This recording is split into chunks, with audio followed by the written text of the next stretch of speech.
rock it is. You know, some people take it for granted, but it's limestone rock. Dark spot there on the wall. That's a little bit of a story there. It doesn't mean a whole lot. That was my first trip out last Saturday morning. And everybody's doing real well. Been healing. Everything's working out nice. We're already back there.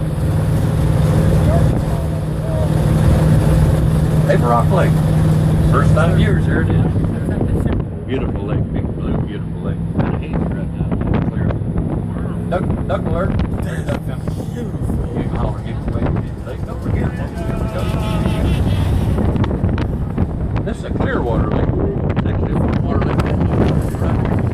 Fluid water is what we did. You don't get diving in this lake. It isn't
That's usually when I get about 30 people up cabs. Just think real quick.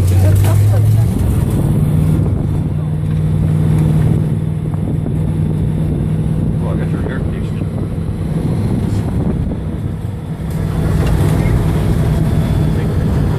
Our salute to historic American military vehicles. With respect to all guests and veterans on board, please remain quietly seated. Hold any questions until later in our tour. Ride the Ducks is proud to present this salute as we celebrate America. Amen. We fought in foreign lands. We stormed faraway beaches. We drove through steaming jungles, endured endless deserts, shivered in frozen winter forests, and braved unforgiving mountains rising dark against unfamiliar skies. We were far from home, sometimes hungry, often homesick, and always on edge, knowing that our final moments on earth might be only a heartbeat away. Yet, even when the artillery thundered down on us and the enemy's bullets rained like deadly hailstones, we always felt connected to our families and friends back home, and we never felt alone. That's because we knew our military vehicles were made by people who deeply cared about us. They were ordinary folks who had made an extraordinary commitment to do everything they could to keep us safe, even as we rode into the belly of the beast. We put our trust in those people back home, and they poured all of their skill and devotion into every bearing, every flange, and every rivet of every vehicle that rolled off those assembly lines. Because of them, we always knew that we could count on our vehicles to be up to the task, to perform under fire just as they were designed to do. In fact, we staked our lives on it. And so, for every Rosie the Riveter or Walt the Welder on the home front, there was a grateful soldier on the front lines. The names of those vehicles were often technical, names like M59 Armored Personnel Carrier and M25 Tank Transport. Others had names that were odd or downright comical. The M76 Otter, the M29 Weasel, the Gamma Goat. But in our moments of greatest need, on the cratered battlefields of the Italian front, on the deadly beaches of Normandy and Guadalcanal, through the sniper-infested rice paddies of Korea and Vietnam, they were our chariots, our steeds, our shields, and our swords. For we were the war fighters, and these were our fighting machines. You know well the name of some of the manufacturers: Chevrolet, International Harvester, Pontiac, Studebaker, Cadillac. Others may not be so familiar: Consolidated Diesel Electric Company, Pacific Car and Foundry, White Motor Company.